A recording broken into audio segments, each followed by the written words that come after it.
हृदय में स्थित आत्मा राम की जय। ध्यान मूलम गुरुर्मूर्ति पूजांगम गुरु पदम मंत्र मूलम गुरुर्वाक्यम मोक्ष मूलम गुरु कृपा। बोलिए सद्गुरुदेव भगवान की जय। आज का बड़ा सुंदर प्रसंग है भक्तिकालीन कवि संत कबीरदास जी का। पूरे बीजक में जितने भी कबीर पंथी हैं सब शब्द की चर्चा करते हैं। तो आज का हमारा बड़ा सुंदर प्रसंग है कि शब्द किसे कहते हैं। संत कबीर का शब्द क्या है? संत कबीर के शब्द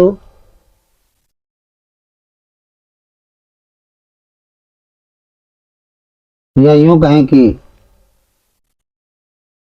संत कबीर के अनुसार बीजक में शब्द की महिमा क्या है? संत कबीर के बीजक में शब्द किसे कहा गया? संत कबीर ने बीजक में शब्द किसे कहा है? यह संत कबीर का शब्द क्या है? इसका तात्पर्य क्या है? इसका अर्थ क्या है? बहुत लोगों ने अनेकों प्रकार से मुझसे प्रश्न किया कि बीजक में संत कबीर का शब्द क्या है? शब्द किसे कहते हैं? संत कबीर के शब्द की व्याख्या कीजिए। शब्द क्या है? बड़ा अच्छा प्रश्न है। कबीर का शब्द क्या है? कबीर के शब्द की व्याख्या क्या है? तो आज हम बताएंगे कि शब्द क्या है। संत कबीर ने परम वंदनीय आदरणीय भक्तिकालीन शिरोमणि संत ये हैं, तत्वदर्शी सद्गुरु थे, जिन्होंने परमात्मा को शब्द कहा है। संत कबीर ने परमात्मा को शब्द क्यों कहा? ये प्रश्न है। संत कबीर ने परमात्मा को शब्द क्यों कहा?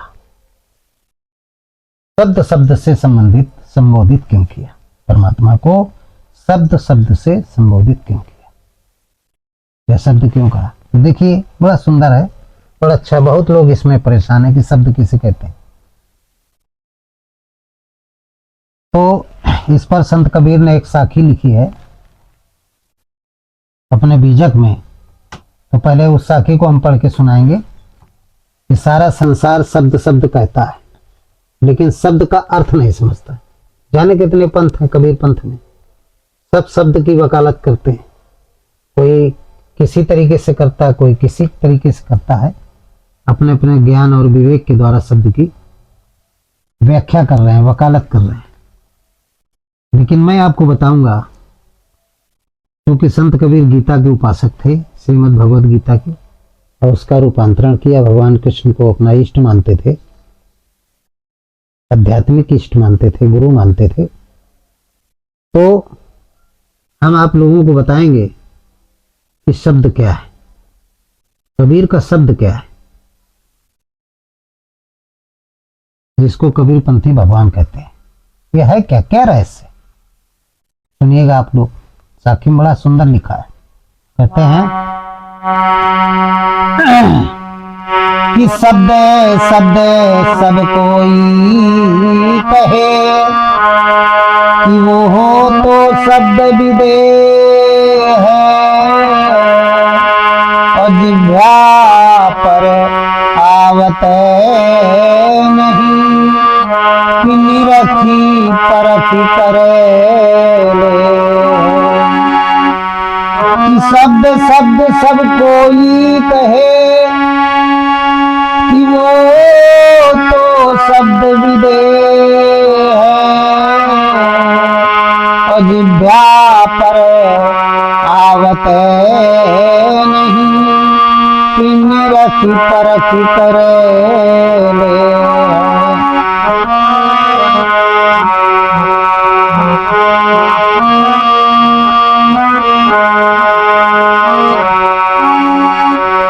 कि जिभ्या पर आवत नहीं, कि निरखी परखी कर ले।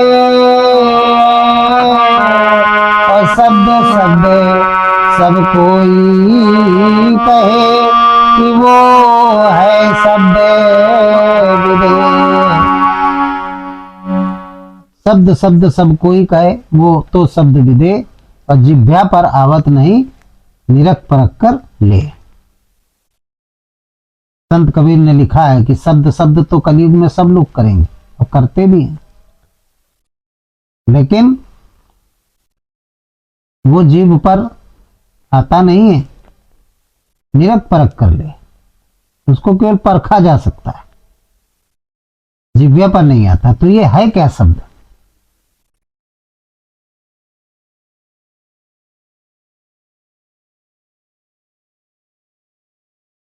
कहते हैं उस परमात्मा के नाम को, गोस्वामी जी ने लिखा है, अकथ नाम है नामन रूपा, ब्रह्म सुख है अनुभव है अनुपा। ये गोस्वामी जी ने इस चौपाई में लिख दिया, अकथ अनामय नामन रूपा, ब्रह्म सुख है अनुभव है अनुपा।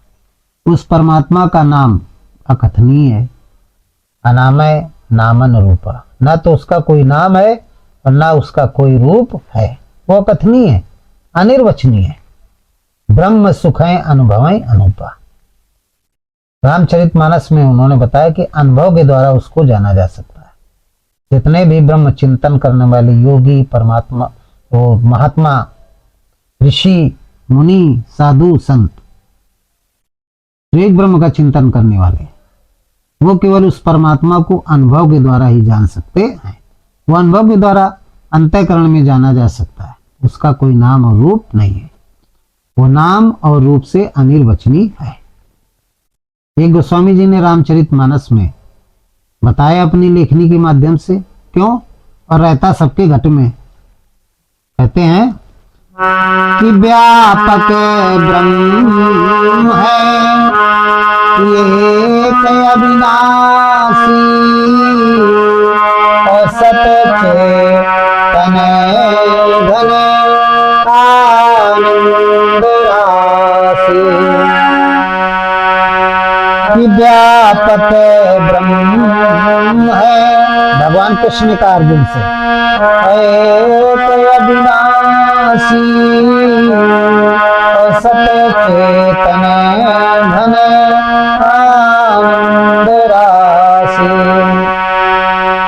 यस प्रभु हृदय अक्षत अभिकारी। ये भगवान शंकर ने कहा माता पार्वती जी से कि ऐसे प्रभु हृदय अक्षत अभिकारी, और सकल जीव जग दीन दुखारी। भगवान कृष्ण ने क्या कहा कि सरा सर्वभूतानां हृदय देशे अर्जुन तिष्ठति,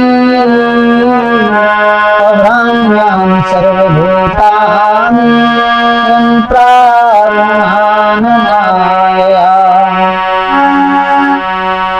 ज्योतिषामपि तज्ज्योति अस्थैमसाचा परमुच्यते, ज्ञानं हेयं ज्ञानगम्यं हृदय सर्वस्य विष्ठितम्। हे अर्जुन, कि त्वमेव शरणं गच्छ सर्वे भावेन भारत, तद प्रसादं परम शांति स्थानं प्राप्स्यसि शाश्वतम्। इस तरीके से भगवान शंकर और भगवान कृष्ण ने ये बात बताई कि वो परमात्मा सबके हृदय में निवास करता है। ईश्वरा सर्वभूता नाम हृदय देशे अर्जुन तिष्ठति, राम्यं सर्वभूतानि यंत्रारूणान् माया। त्वमेव शरणं गच्छ सर्वभावेन भारत। इसलिए तत्प्रसादम परम शांति स्थानम प्राप्स्यसि। वो सबके अंतःकरण में निवास करता है। ज्योत्सामक तज्ज्योति स्थमसा च परमुच्यते ज्ञानम ज्ञेयम ज्ञान गम्यम हृदय सर्वस्व विष्टितम। सबके अंतःकरण में ज्योतियों का परम ज्योति है वो परमात्मा, ज्ञान के द्वारा उसे जाना जा सकता है। भगवान शंकर ने कहा रामचरितमानस में अपने रच महेश निज मानस राखा, पाय सुसमय शिवासन भागा। व्यापक ब्रह्म एक अविनाशी, सच्चेतन घन आनंद राशि, अष्टम हृदय अक्षत विकारी, सकल जीव जग दीन दुखारी। वो परमात्मा सबके अंतःकरण में निवास करता है, एक जगह नहीं, सबके अंतःकरण में निवास करता है और ज्योति स्वरूप है। तो और क्या कहा उन्होंने भगवान कृष्ण ने? तो अर्जुन ने पूछा कि अंतःकरण में तो है लेकिन बाहर कैसा है? अंतःकरण में ज्योति स्वरूप है, तो बाहर कैसा है? तो बाहर बताने लगे, करने लगे, सुनो कि सर्वतः पाणिपादम तत् सर्वतो अच्छी शिरो मुखम। गीता में बताया और सर्वता श्रुति मल्लोके और सर्वया प्रत्यतिष्ठति सर्वथा।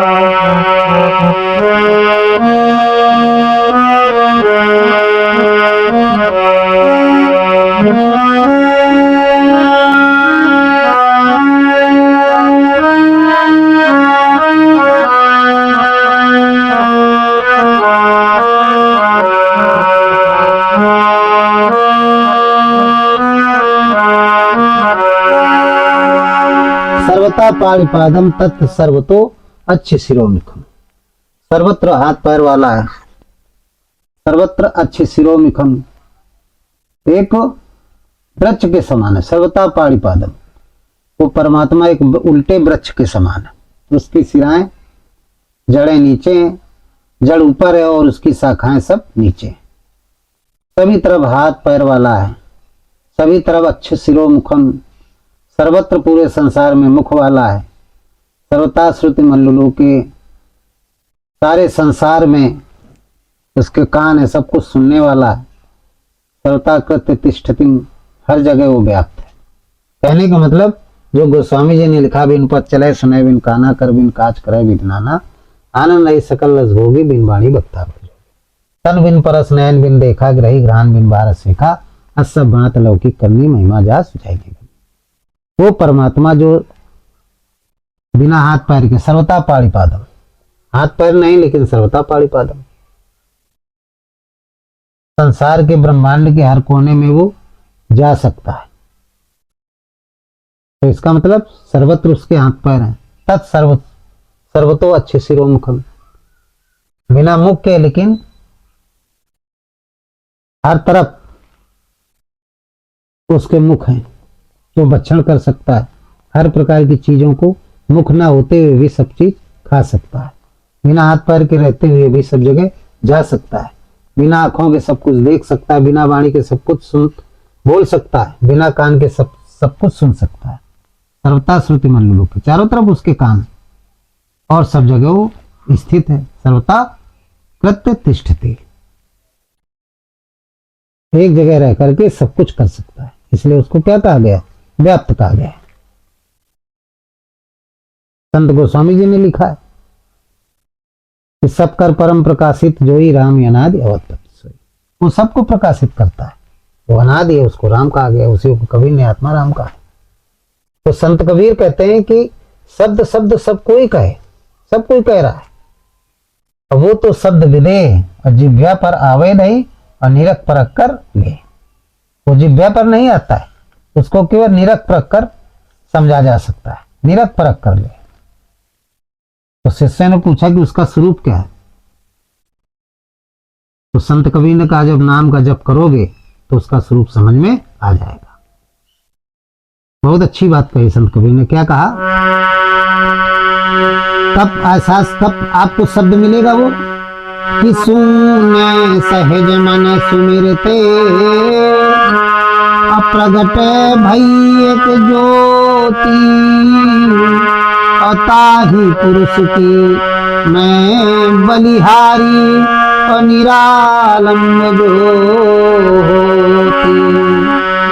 सुन सहज मन सुमिरते और प्रगट भई एक ज्योति, अताहि पुरुष की मैं बलिहारी और निरालंब ज्योति। संत कबीर बता रहे हैं शब्द के बारे में कि शून्य सहज मन, उस शब्द को कैसे आप देख पाएंगे, कैसे पहचान पाएंगे घट में? तो कहते हैं शून्य सहज मन सुमिरते, जब मैं मन को अपने शून्य कर लोगे। तो शिष्यों ने पूछा कि गुरुवर मन को कैसे शून्य करेंगे, मन कब शून्य होता है? तो संत कबीर ने कहा जब तक मन को शून्य नहीं करोगे तब तक तुम शब्द को नहीं जान पाओगे। शब्द रूपी भगवान को, उस राम को नहीं जान पाओगे जो सबके घट में रहता है। ये शब्द है क्या? उसको नहीं जान पाओगे। जब पहले सबसे पहले क्या करो, मन को शून्य करो। मन शून्य कब होगा? मन शून्य तब होता है जब मन की दृष्टि, जिसको सुरति कहते हैं, संत कबीर ने सुरत कहा है बीजक में, वो सुरति जब किसमें लग जाती? सांस प्रश्वास के जप में। भगवान कृष्ण ने गीता में जप यज्ञ कहा है, तो श्वास प्रश्वास के जप में, श्वासा सुमिरे घड़ी विचारे लगन शब्द में राचे। जब आपकी लग्न, आपकी जो चेतना है राम नाम के जप में लग जाएगी, मन को शून्य कर लोगे। मन शून्य कब होता है? जब दसों इंद्रियां संसार से हट करके कोई संकल्प और विकल्प मन में नहीं रह जाता है।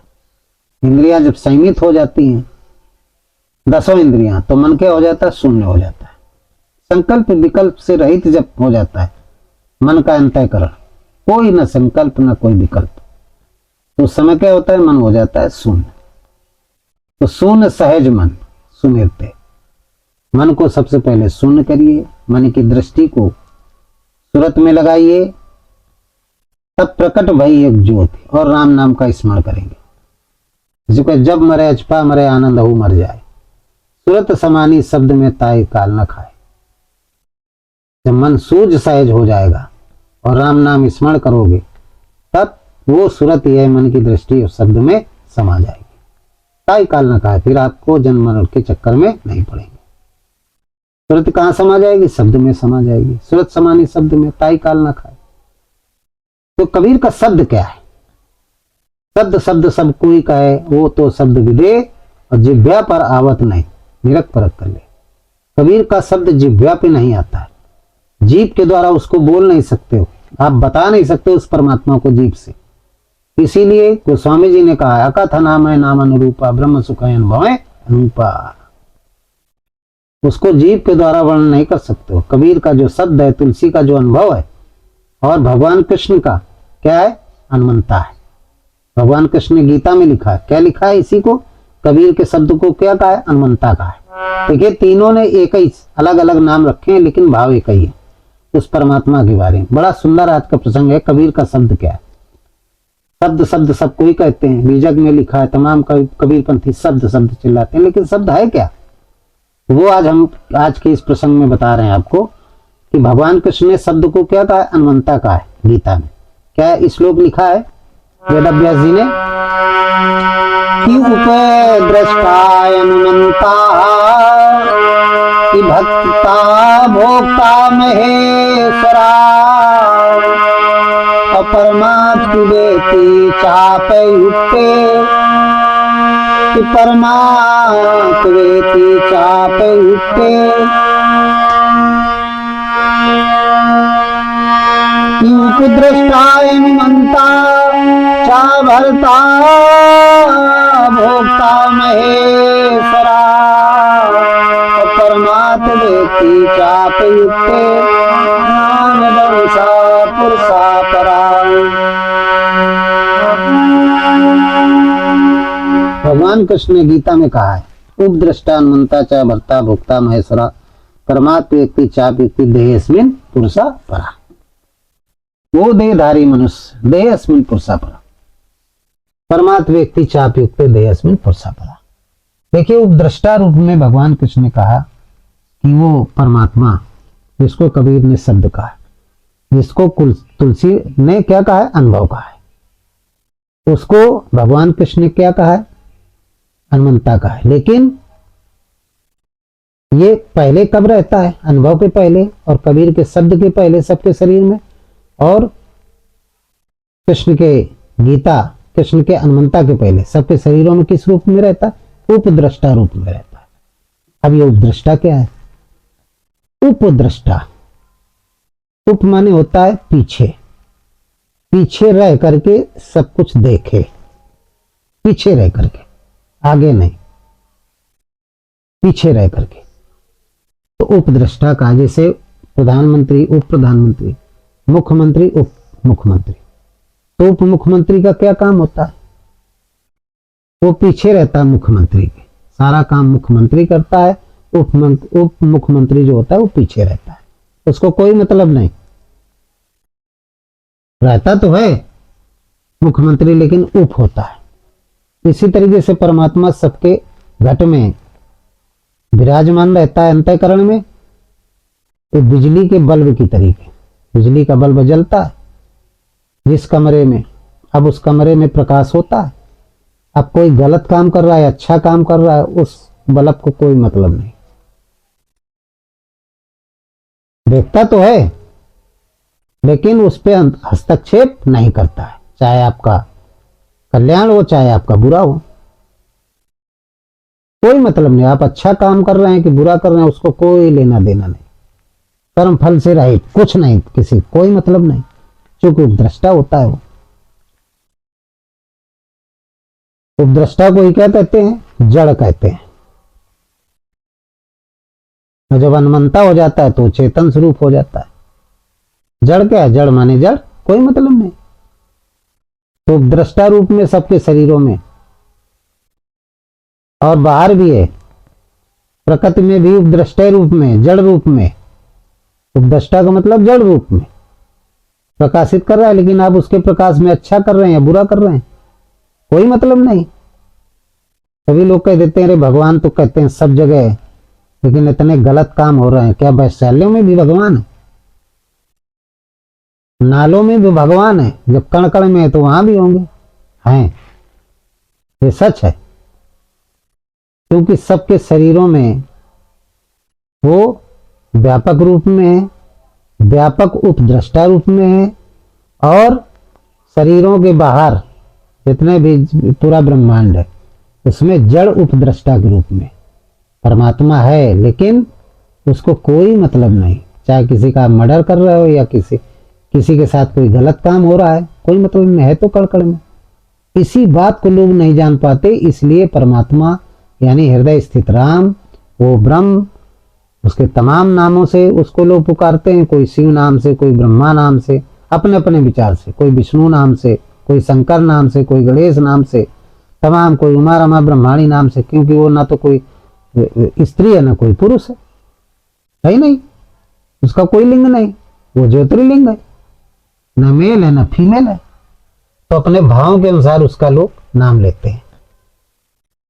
तो बाहर वो जड़ व्याप्त के रूप में और सबके अंतःकरण में वो बाहर क्या उपद्रष्टा जड़ रूप में है, और सबके अंतःकरण में उपद्रष्टा जड़ रूप में व्याप्त, और अंतःकरण में उपद्रष्टा व्यापक रूप से वो व्याप्त। तो अभी संत कबीर का शब्द नहीं आया, ये तो अभी हम बता रहे हैं कि बाहर और अंतर सबके घटों में, घट के बाहर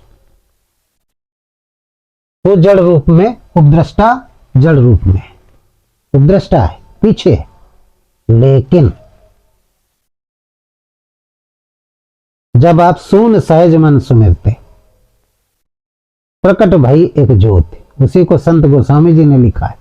क्या लिखा है, जो संत कवि ने लिखा है कि नाम निरूपण नाम यतन से, असो प्रकटत जिनोल रतन से, नाम निरूपण नाम यतन से, असो प्रगट तैजिनी मोल रतन से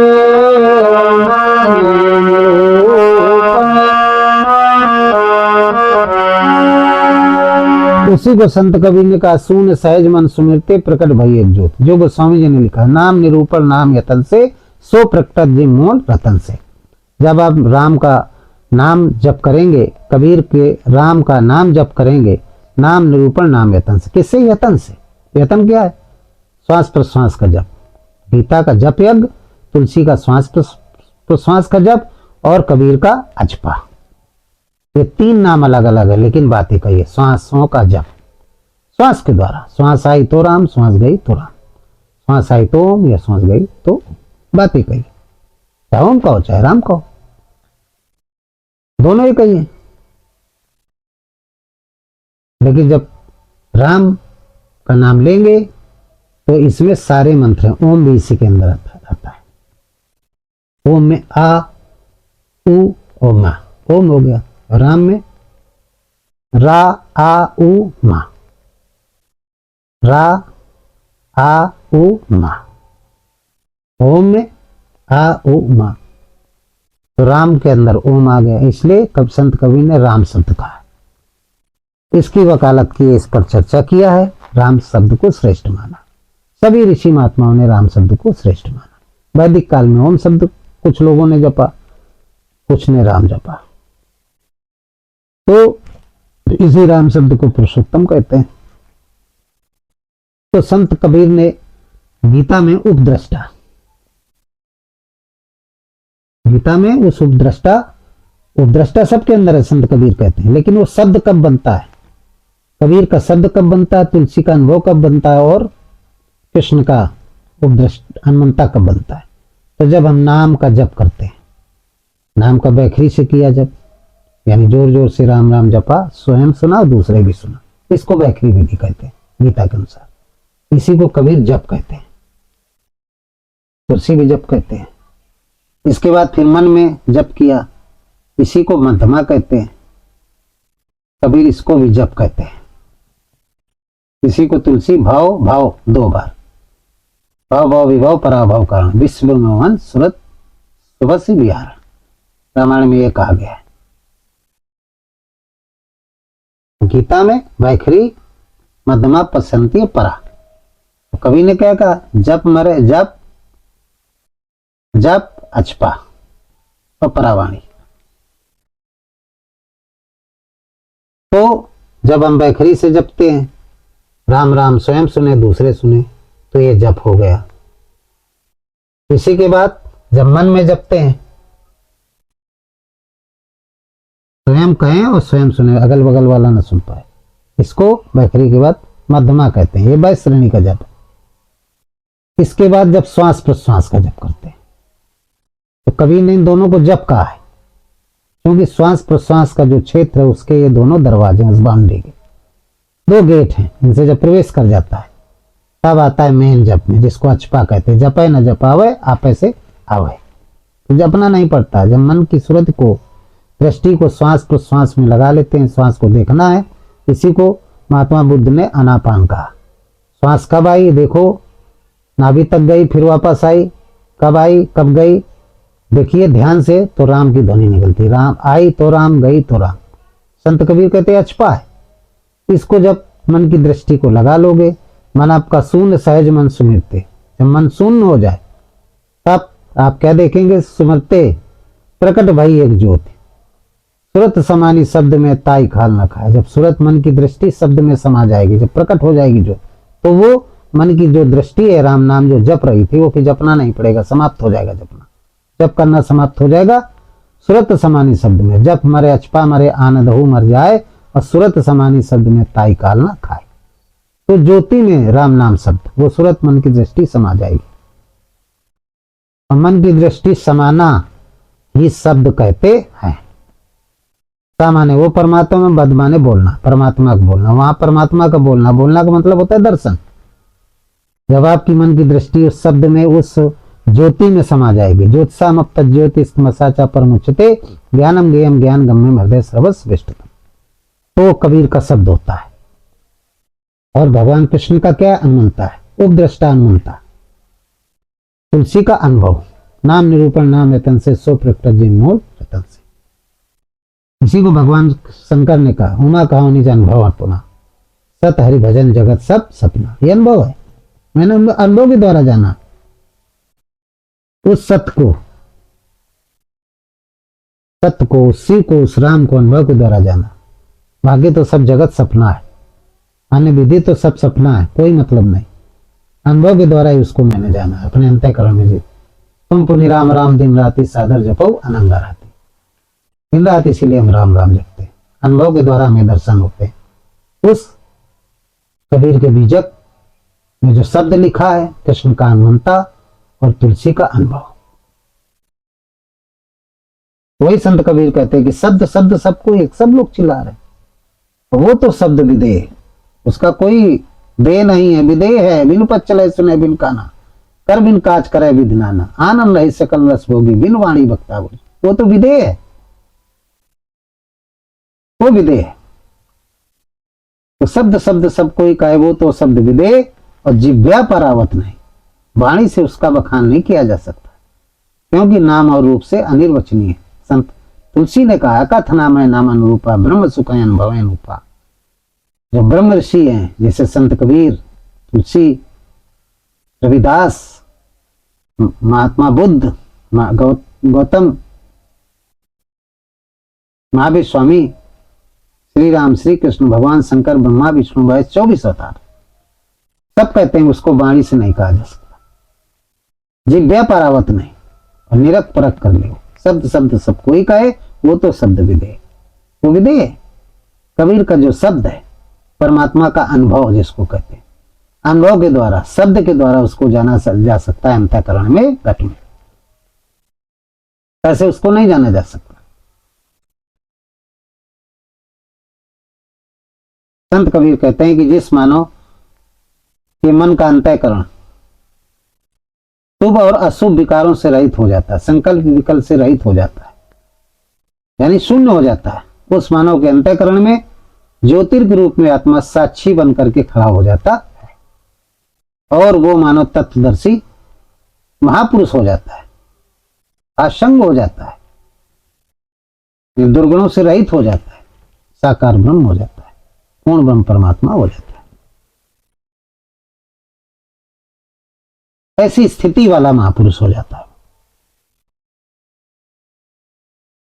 तमाम पंथ है कबीर पंथ के लोग, अब कह देते हैं कि कबीर पूर्ण परमात्मा है, और जब उनसे कोई प्रश्न कर देता है तो बता नहीं पाते।